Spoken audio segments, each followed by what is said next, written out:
Welcome to Zoom In, Zoom Out, your global look at news from Taiwan and around the region. I'm Sally Jensen. Russia has been hit by heavy economic sanctions around the world in response to Moscow's ongoing war in Ukraine.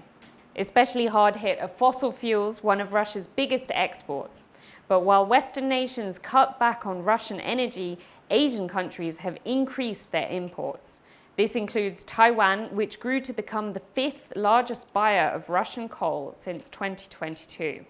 Before we zoom in on the implications of this with our guest today, let's take a look at environmental activists who are protesting Taiwan's continued trade relations with Russia. Here's the story. Activists are outside the annual general meeting of Taiwan's biggest petrochemical company, Formosa Plastics, saying it is effectively facilitating Russia's war in Ukraine. Formosa Plastics imports coal from Russia's energy giant Siberian Coal Energy Company, which environmental groups say has close ties to the Russian military. Formosa Plastics Group has purchased over $100 million worth of Russian coal since the onset of war, making it one of Taiwan's largest buyers.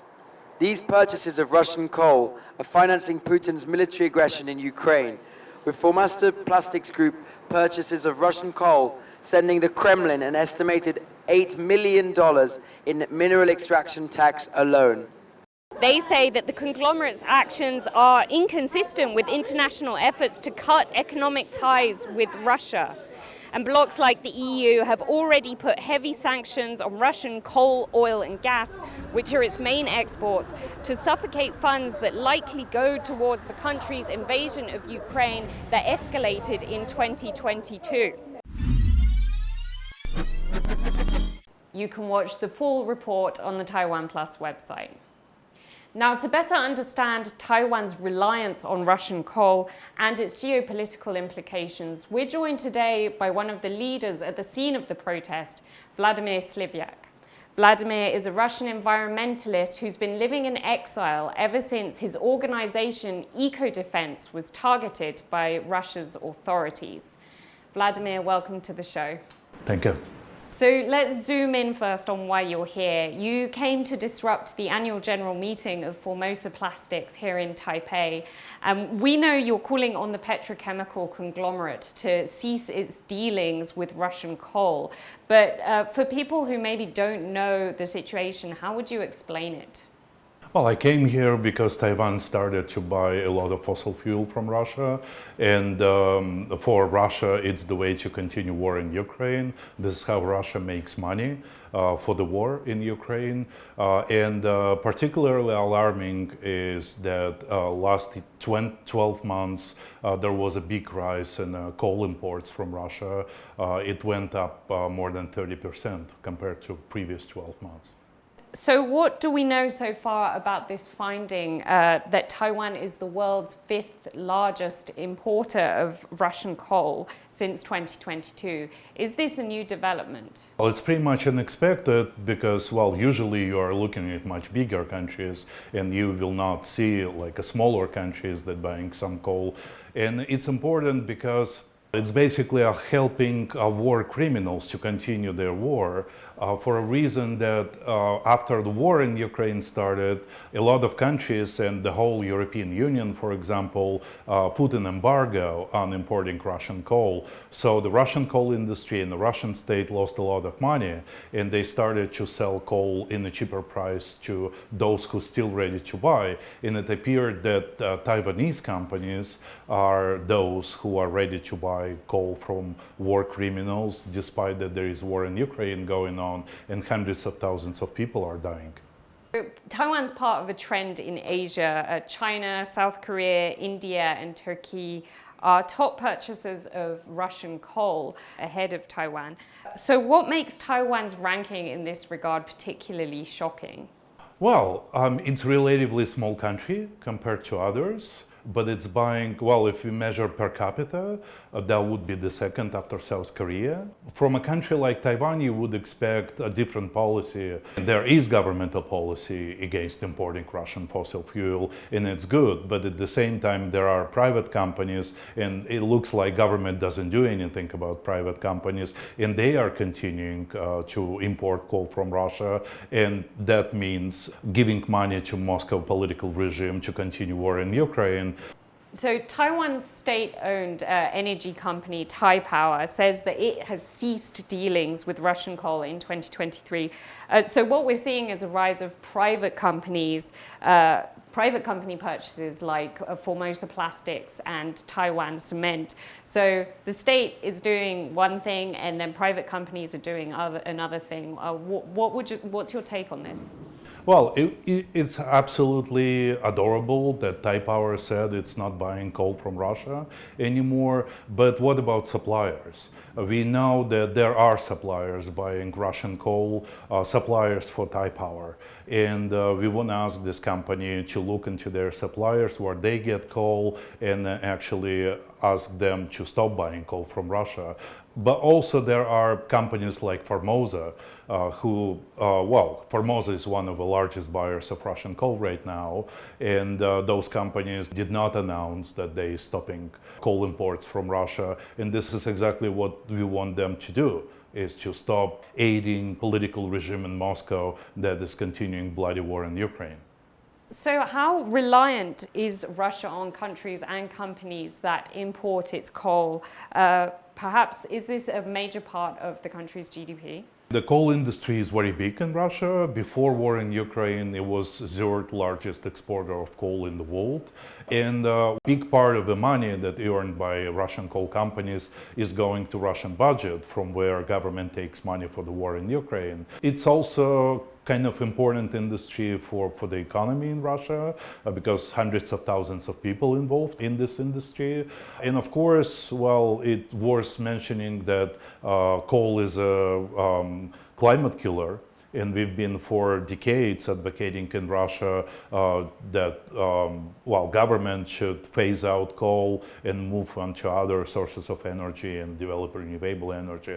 But Russian government didn't listen. I mean, there is extremely poor climate policy in Russia, and there is extremely poor behavior by coal companies in Russia that are involved in a lot of human rights violations and environmental crimes. There is a special law. What I'm doing right now, calling for more sanctions against Russian industry, is actually a criminal offense in Russia. If I would go back to Russia, I would go straight to jail because I'm saying this. But there is a moral obligation for people if their country ever start a war somewhere, you kind of got to stand up and say no. You have to criticize your government. You have to do something to stop this war, and this is what we do. Unfortunately, well, if everybody in Russia would stand up and say no to war, the war would be over by now. Unfortunately, well, our example is not the one that repeated by people in Russia, but there is a good reason for it. Russia is a fascist state. It's ruled by fascist regime of Vladimir Putin. So people, of course, are afraid to speak up. But we are trying to show the example of what is moral in these hard times in our country. So let's zoom out now on the geopolitical implications of Taiwan and Russia's fossil fuel trade ties. The EU is cutting its ties with Russia and Taiwan is not. So how will the actions of these Taiwanese companies that continue to do business with Russia reflect on Taiwan in the EU and abroad? What Taiwanese companies are doing is not unique and it's not new. We've seen a lot of examples even in Europe, or the first time embargo on coal was introduced or other sanctions been introduced, the first time there would be some companies that still continue cooperation with Russia, and it's a job of a government to put a pressure on those companies so they stop to cooperate with Russia, so they stop to deliver money, because this is exactly the money that Russia produces weapons with. for the war in Ukraine, like with the money that Taiwanese companies paying to Russia, tanks and shells and rockets and I don't know, ships, everything, all kinds of weapon is produced. So when you buy fossil fuel and specifically coal from Russia, you should understand that it means with this money that you pay to Moscow, there will be more weapon produced and will be more people killed with this weapon. That's number one reason why you should stop and look for other options in other countries. And I think Taiwanese government have to strongly condemn those companies who still having the business ties with Russia and put the pressure on them so they stop. I think in European Union, Taiwanese business would look quite poor if they continue. And why do you think Taiwanese private companies aren't deterred by these economic sanctions on Russia? It's always like that with a private business. People are looking for opportunity to make more money. And they see opportunity. I mean, somebody selling coal for cheaper price than somebody else, they would choose a cheaper price. But being part of a civilized world and doing business in a civilized world means moral obligation and moral responsibility, not only a business part of it. So I think it's just a matter of time. I definitely hope it's just a matter of time when Taiwanese private companies will stop cooperation with Russia, and I hope it will happen soon. What can world leaders do to enforce these sanctions more? Just like when you look at the situation right now, far not everything is sanctioned, and there must be more sanctions on Russian LNG and Russian oil. Well, in some places in the world, on Russian coal and also nuclear fuel. Well, there is plenty of things to work on. And I believe this work is going on, at least in Europe and the United States, as far as we can see. Maybe not as fast as we want, but politicians doing their job. And we hope that countries like Taiwan will join and will follow. So you've spoken a little bit already, but what do you think Taiwan's government should do moving forward?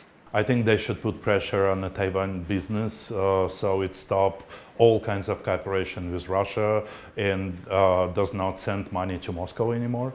And besides Taiwan, what message do you have for companies that continue to do business with Russian fossil fuel and energy companies? Well, this message is very simple. By cooperating with Russia, by doing business with Russia, you send money to Moscow. The money that is urgently needed by Moscow political regime to continue war in Ukraine and kill more people. It's every day, it's even today as we see it, Russian army is striking and putting in, sending shells and rockets and everything to Ukraine and killing people every day. It's basically the largest source of money for them to continue war in Ukraine.